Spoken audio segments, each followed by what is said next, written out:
விடுதலை பயணம். அதிகாரம் 9. கால்நடைகள் சாவு. மீண்டும் ஆண்டவர் மோசேயை நோக்கி பின்வருமாறு கூறினார். நீ பார்வோனிடம் சென்று அவனிடம் சொல், எபிரேயரின் கடவுளாகிய ஆண்டவர் கூறுவது இதுவே: எனக்கு வழிபாடு செலுத்துவதற்காக என் மக்களை போகவிடு.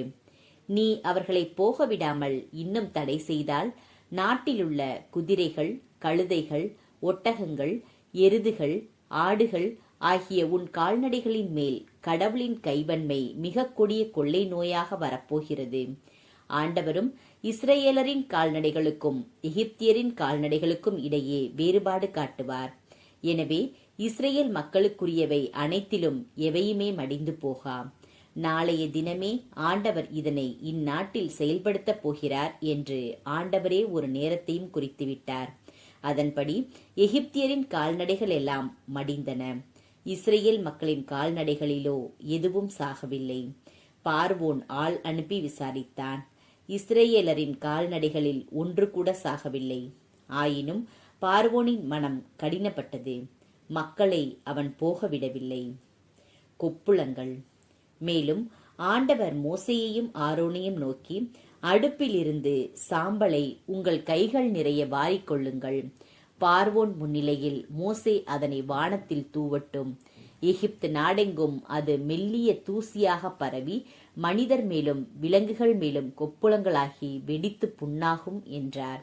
அவர்களும் அடுப்பிலிருந்து சாம்பலை வாரிக்கொண்டு பார்வோன் முன்னிலையில் சென்று நின்றனர். மோசே வானத்தில் அதனை தூவினார். மனிதர் மேலும் விலங்குகள் மேலும் அது வெடித்து புண்ணாகக்கூடிய கொப்புளங்களாக மாறிற்று. கொப்புளம் தோன்றியதால் மந்திரவாதிகள் மோசேயின் முன் நிற்க இயலவில்லை. ஏனெனில் மந்திரவாதிகள் மேலும் எல்லா எகிப்தியர் மேலும் கொப்புளங்கள் கண்டிருந்தது. ஆண்டவர் பார்வோனின் மனதை கடினப்படுத்தினார். ஆண்டவர் மோசேக்கு அறிவித்தபடியே அவர்களுக்கு அவன் செவிசாய்க்கவில்லை. கல்மலை. மீண்டும் ஆண்டவர் மோசேயிடம் பின்வருமாறு கூறினார். அதிகாலையில் எழுந்து பார்வோன் முன்னிலையில் வந்து நின்று அவனை நோக்கி சொல், எபிரேயரின் கடவுளான ஆண்டவர் சொல்வது இதுவே: எனக்கு வழிபாடு செய்வதற்காக என் மக்களை போகவிடு. இல்லையெனில் இம்முறை கொள்ளை நோய்களையெல்லாம் உன்மேலும் உன் அலுவலர் மேலும் உன் குடிமக்கள் மேலும் நானே ஏவி விடுவேன். இந்நாடெங்கும் எனக்கு நிகர் யாருமே இல்லை என்பதை இதனால் நீ அறிந்து கொள்வாய். என் கை ஓங்கி உன்னையும் உன் குடிமக்களையும் கொள்ளை நோய்களால் இதற்குள் தாக்கியிருப்பேன். நீயும் இந்நாட்டில் இருந்து ஒளிந்து போயிருப்பாய். எனினும் என் வல்லமையை காட்டவும் என் பெயரை நாடெங்கும் அறிக்கையிடவுமே நான் உன்னை நிலைக்கச் செய்தேன். நீயோ என் மக்களை போகவிடாத அளவுக்கு இன்னும் தலை தூக்கி நிற்கின்றாய். எகிப்து நிறுவப்பட்டது தொடங்கி இன்று வரை அங்கேயே இருந்திராத அளவுக்கு மிக கொடிய கல்மழையை அதில் நாளைய தினம் இந்நேரத்தில் பெய்யச் செய்வேன். எனவே உன் கால்நடைகளையும் வயல்வெளியில் உனக்குரிய எல்லாவற்றையும் பாதுகாப்பான இடத்தில் தஞ்சம் புகச் செய்ய இப்போதே ஆள் அனுப்பிவிடு. வீட்டிற்கு கொண்டு சேர்க்கப்படாமல் வயல்வெளியில் விடப்பட்ட மனிதர் அனைவர் மேலும் விலங்குகள் அனைத்தின் மேலும் கல்மழை பெய்ய எல்லோரும் மடிவர். பார்வோனின் அலுவலரில் ஆண்டவரின் வார்த்தையை மதித்தவர் தம் அடிமைகளையும் தம் கால்நடைகளையும் வீடுகளுக்குள் ஓட்டிவிட்டனர். ஆண்டவர் வார்த்தையை மதிக்காதவர் தங்கள் அடிமைகளையும் கால்நடைகளையும் வயல்வெளியில் விட்டுவிட்டனர்.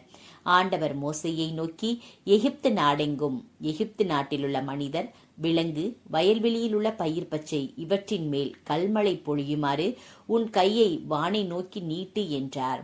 மோசே தம் கோலை வானை நோக்கி நீட்டவே ஆண்டவர் இடி முழக்கங்களையும் கல்மழையையும் அனுப்பினார்.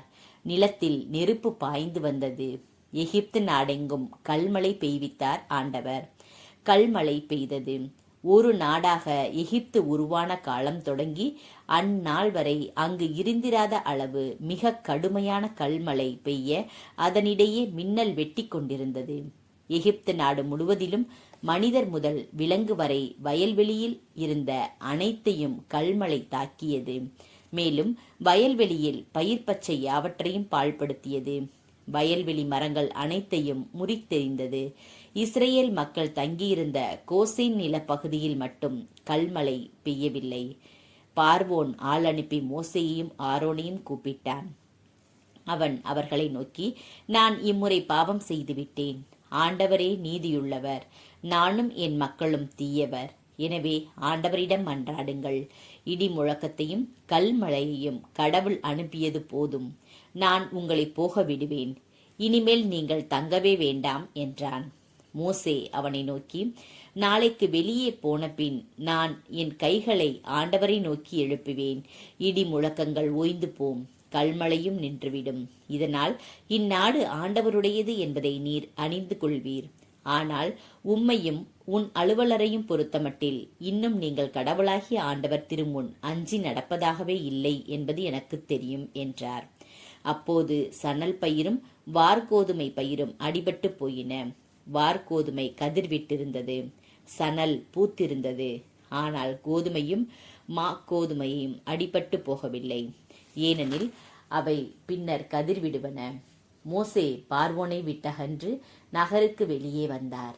தம் கைகளை ஆண்டவர் பால் நீட்டினார். உடனே இடி முழக்கங்கள் கல்மழை ஓய்ந்தன. நாட்டில் மழை பெய்வது நின்றது. மழையும் கல்மழையும் இடி முழக்கங்களும் ஓய்ந்து போனதைக் கண்டான் பார்வோன். ஆயினும் அவன் மேலும் தொடர்ந்து பாவம் செய்தான். தன் மனதை கடினப்படுத்தி கொண்டான்.